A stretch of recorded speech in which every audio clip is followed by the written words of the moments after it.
ఉంటావు కదా, మరి లోపలేం చేస్తున్నావు? రెడీ అవుతున్నాను. ఎంతసేపు రెడీ అవుతావు? ఏదైనా షూటింగ్ వెళ్తున్నావా ఏంటి?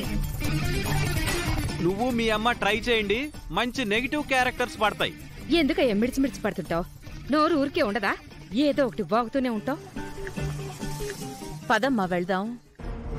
నేను రాను పెద్దవాడు గారు, మీరు బయలుదేరండి. ఎందుకు రావు? ఏమైంది? ఏం లేదు, ఊరికే.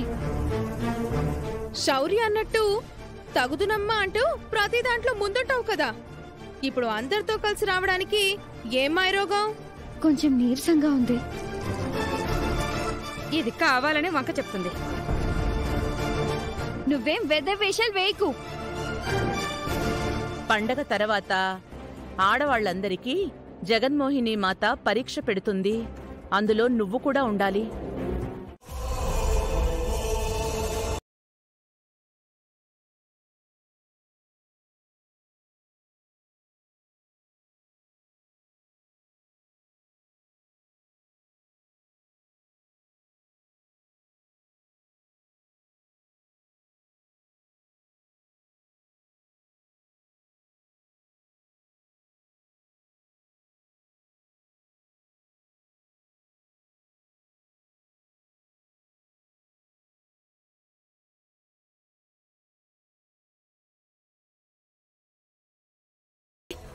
ఈరోజు శపించినట్టు మాట్లాడుండేవారు కాదు. నేనెదిగిన తీరు చూసి సంతోషించుండేవారు. నాకు దక్కిన స్థానం చూసి అందరిలో పొగిడేవారు. అవని అందరికీ ఆదర్శం, నా చిన్న కోడలు బంగారం అంటూ పొగడ్తలతో ముంచెత్తేవారు. ఇప్పుడు నేను మీకు చేదైపోవడం వల్ల ఏ విధంగా మాట్లాడుతున్నారు?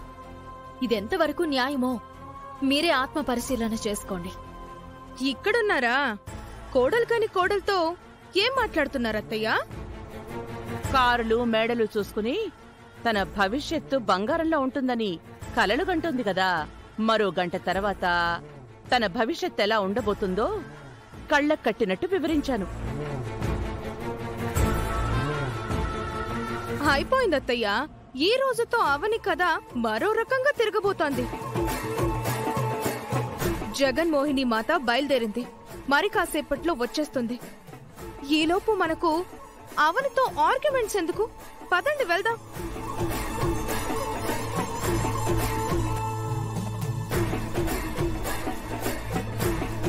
నిహారిక వల నుంచి బయటపడనంత వరకు నువ్వీ విధంగానే ఆలోచిస్తావత్తా. నా కూతురిది నీ వంటి జాతకం కాదంటూ పెద్ద పెద్ద మాటలంటున్నావు.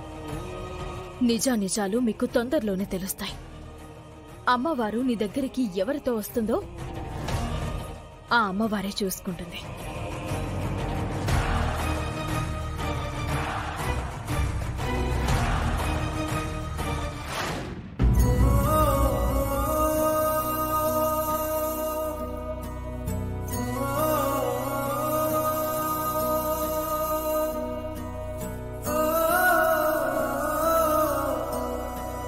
ఏముంది, ఇంద్రధనస్సులా రంగురంగులుగా ఉంటుందనుకున్న నా జీవితం చీకట్లా అయిపోయింది. ఆ ఆలోచన తప్ప నాకింకే ఉంటుంది. చేతులారా నువ్వే ఆ విధంగా చేసుకున్నావని నువ్వు ఇప్పటికీ పశ్చాత్తాపం చెందలేకపోతున్నావు. అదే నాకు ఆశ్చర్యంగా ఉంది. ఎక్కిన కొమ్మను నేనెందుకు నరుక్కుంటాను? నా వెనక నేనే ఎందుకు గోతులు తీసుకుంటాను? అంత విచక్షణ లేని వాళ్లా కనపడుతున్నానా? అపార్థాలతో ఇన్ని రోజులు అవనిని దూరం పెట్టావు. DNA టెస్ట్లో బయటపడిన నిజం ఒకటైతే ఆ సత్య మార్చింది ఇంకొకటి. ఆ విషయం సత్య చెప్తే మీరెవ్వరూ నమ్మలేదు. డాక్టర్ అందుబాటులో లేకపోవడం వల్ల అప్పుడతను నిరూపించలేకపోయాడు.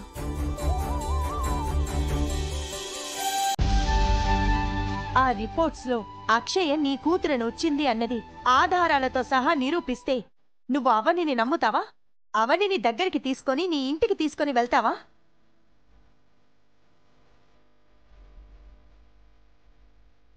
జరిగిన వాటిలో అవని తప్పేం లేదని, తను నిప్పు లాంటిది అని రుజువైతే భార్యగా దగ్గరికి తీసుకుంటావా? ఎందుకు తీసుకోను? ఖచ్చితంగా తీసుకుంటాను. అటువంటి ఆధారాలుంటే నా అనుమానంతో పాటు అందరి అనుమానాలు తీరిపోతాయి. రాముడంతటి వాడే సీతమ్మ తల్లికి అగ్ని పరీక్షను పెట్టాడు. నేనొక సామాన్య మానవుణ్ణి. సమాజంకు సమాధానం చెప్పుకోవాలంటే ఆధారాలు కావాలి, సాక్ష్యాలు కావాలి. నా భార్యను ఎవరైనా తప్పుడు దృష్టితో చూస్తే వారిని మందలించడానికి గాని, నా భార్య గురించి ఎవడైనా చెడుగా మాట్లాడితే వాడిని చెప్పుతో కొట్టడానికి కానీ ఆధారం ఉంటే అది నాకు బలమైన ఆయుధం అవుతుంది. అటువంటి పనిని మీరు ముందే చేసుంటే ఇన్ని రోజులు మా మధ్య ఎడబాటు ఉండుండేది కాదు.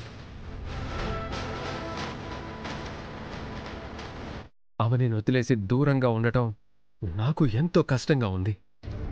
అది అనుభవిస్తున్న నాకు మాత్రమే తెలుస్తుంది.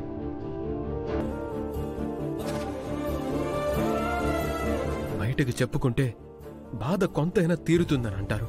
అది అబద్ధం. బాధని చెప్పుకుంటే ఎదుటి వారి ముందు చులకనైపోతాం. అందుకే నాలో నేనే మదన పడుతున్నాను.